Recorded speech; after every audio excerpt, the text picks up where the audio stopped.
मित्रांनो, या शाळेमध्ये कशा पद्धतीनं लक्ष विद्यार्थ्यांकडे दिल्या जाते, विद्यार्थिनींकडे लक्ष दिलं जाते, इत्थंभूत जी माहिती आहे, ही माहिती आम्ही या शाळेमधनं या ठिकाणी घेतोय.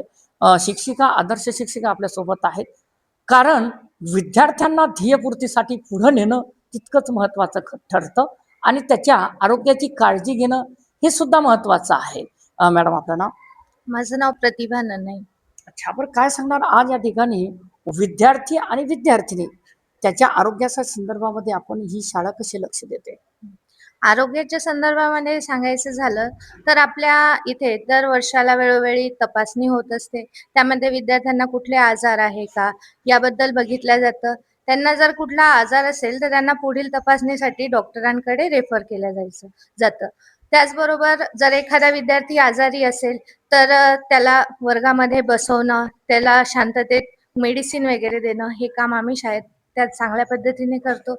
मुलींबद्दल सांगायचं झालं तर जेव्हा त्यांचं सॅनिटरी पॅड्स टाकायची विल्हेवाट त्या ठिकाणी केलेली आहे. त्यांना वेळोवेळी सूचना दिल्या जातात की त्यांनी कसं राहिलं पाहिजे, कसा वापर केला पाहिजे, हे त्यांना सांगितलं जातं आणि त्यातून त्यांना जनजागृती पण केल्या जाते.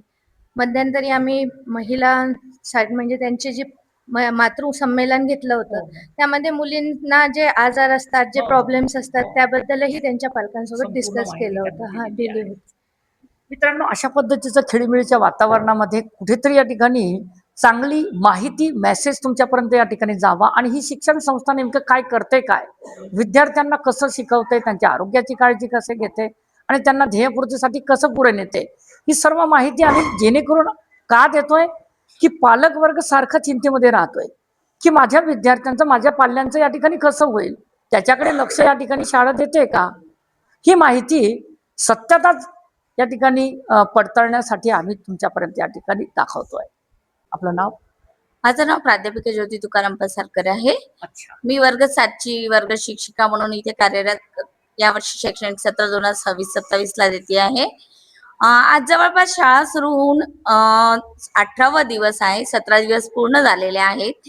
तरी आमच्या माझ्या विद्यार्थ्यां संख्या वर्गातील जवळपास 40 ते 45 आहे आणि उपस्थिती ही माझी जवळपास 40च्या जवळजवळ आपण या रोज ठिकाणी येते. कोणता विषय शिकवताय? आणि मला विषय इंग्रजी दिलेला आहे. शैक्षणिक सत्रात इंग्रजी विषयी तासिका सुरू होऊन आम्हाला माझी तासिका म्हणजे माझ्याकडे दिलेले आहे, कंटेंट आहेत माझ्याकडे 1.3चा माझा अभ्यास सुरू आहे.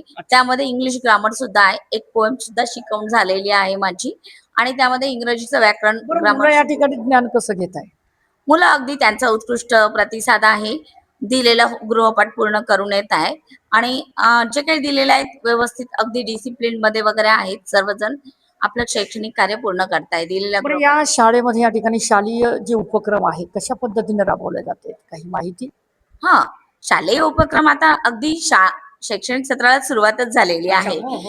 त्यामुळे आम्ही काही उपक्रम त्यांना घरगुती उपक्रम देतोय. त्याच्यावर सांस्कृतिक उपक्रम आमच्याकडे होतात, क्रीडा क्षेत्रातले होतात, सांस्कृतिक होतात, गॅदरिंग होतं आणि काही स्पोर्ट्स सुद्धा होतात. आता अगदी सुरुवातीला झालेली आहे शाळा सुरू, तरीही विद्यार्थ्यांना जी काही पीटीचे जे काही तासिका असतात, आवड जी आवड आहे मुलांची ती जोपासली जाते. खो खो होतात, कबड्डी होतात खेळांमध्ये आणि त्यांना स्किपिंग रोप असतं, लगोरी असतं मुलांना, फुटबॉल आहे, व्हॉलीबॉल. हा, कारण की आता आम्हाला माहिती आहे आमचा जो विद्यार्थी वर्ग आहे तो शेतकरी कुटुंबातून आहे, फार उच्च वर्गातून आलेला नाही आहे. त्यासाठी आम्ही बऱ्याच योजना इथे राबवलेल्या आहेत. अगदी सुरुवातीपासूनच आम्ही जी NMSS क्लासेस असतात, नवोदयचे असतात, स्कॉलरशिप असतं, शिष्यवृत्ती असतं, त्यासाठी एका वेगळ्या शिक्षकाची इथे नेमणूक केलेली आहे आणि ते सुद्धा इथे तासिका त्यांच्या अगदी सुरुवातीपासून सुरू झालेल्या आहेत. आणि जे अप्रगत विद्यार्थी आहे, जरी माझा वर्ग 7वा आहे पण या अप्रगत त्याच्यामध्ये काही मुलांना येत नाही आहे लिहिता, ABCD पासून येत नाही, त्यांचा बेस फाउंडेशन त्यांचं तयार नाही आहे. तर त्यासाठी आम्ही वेगळ्या तासिका घेतो आणि इथे असणारा प्रत्येक शिक्षक त्यांच्यासाठी म्हणजे प्रयत्न करतो आहे आणि अगदी सुरुवातीपासूनच हे सगळ्या गोष्टी आम्ही सुरुवात केलेली आहे. पहिल्या तासिकेपासून त्यांच्या वेगळ्या तासिका, अप्रगत विद्यार्थ्यांचा एक वेगळा क्लास केलेला आहे, NMS साठी वेगळ्या तासिका सुरू आहेत, स्कॉलरशिपच्या वेगळ्या तासिका सुरू आहेत. ह्या तासिका सुरू असताना सुद्धा आमच्या ज्या काही रुटीनच्या तासिका आहेत त्या आम्ही सफर होऊ देत नाही. त्यामध्ये किंवा त्या थांबवून आम्ही ह्या अतिरिक्त तासिका घेतो असं नाही, तर सोबतच ह्या दोनही तासिकांचा समन्वय मात्र आम्ही इथे साधलेला आहे. मॅडम एक विचारायचं आहे की आपण हा जो एक्स्ट्रा क्लासच्या माध्यमातून आपण नेमकं ज्या ठिकाणी बोललात, तुमच्या याच्यावरती फार ताण वगैरे येत असेल, कारण की शिक्षक वृंदांची संख्या सुद्धा या ठिकाणी कमी आहे, कारण की तो ताण तणावाच्या माध्यमातून काय बोलणार? खरं पाहिलं ना तर ताणतणाव आम्हाला अजिबात येत नाही. कारण की विद्यार्थी वर्ग हे आमचं कसं आहे माहिती का, दैवत आहे. दैवत आहे. आणि विद्यार्थ्यांना शिकवणं, एका पिढीला आपण जेव्हा शिकवतो तेव्हा ताण येण्यासारखं असं काही नाही. उलट आमचा जो घरचा ताण असतो, आम्ही या गोड विद्यार्थ्यांना बघितलं की आम्ही तो विसरून जातो आणि अगदी त्यांच्यासोबत समरस होतो. आणि आमचा विद्यार्थी वर्ग ही खूप छान आहे. आम्हाला प्रतिसादही तितकाच देतो. हवं तर मी त्यांचे रोज व्हिडिओ पण घेतात. आम्हाला रोज होमवर्क त्यांना मोबाईलवर पण पाठवल्या जातं. ते पण आम्हाला प्रतिसाद उत्तम रित्या देत आहेत. त्याच्यामुळे असं ताणचं हे फार खेळीमेळ- नाही.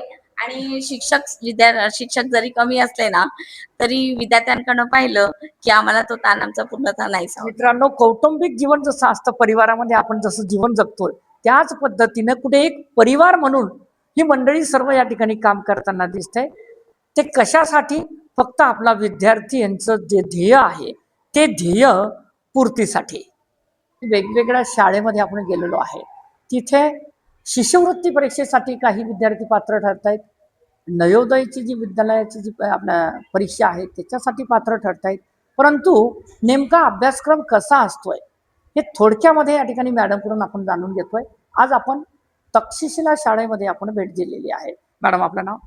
माझं नाव पूर्ण नाव ज्योती प्रमोद खरात. अच्छा, बरं काय सांगणार ही जी शिष्यवृत्ती आणि नवोदय परीक्षेसंदर्भामध्ये आमच्या विद्यार्थ्यांना काय मार्गदर्शन आहे? मी आता इथे सध्या तक्षशिला शाळेवर नवोदयचे क्लासेस घेत आहे. तर 5वीला नवोदय असतं आणि त्याला 4 विषय, आता अभ्यासक्रम बदललेला आहे. 5वीचा अभ्यासक्रम बदललेला आहे. आता त्याच्यामध्ये एक विषय ऍड झालेला आहे, EVS म्हणून. हो.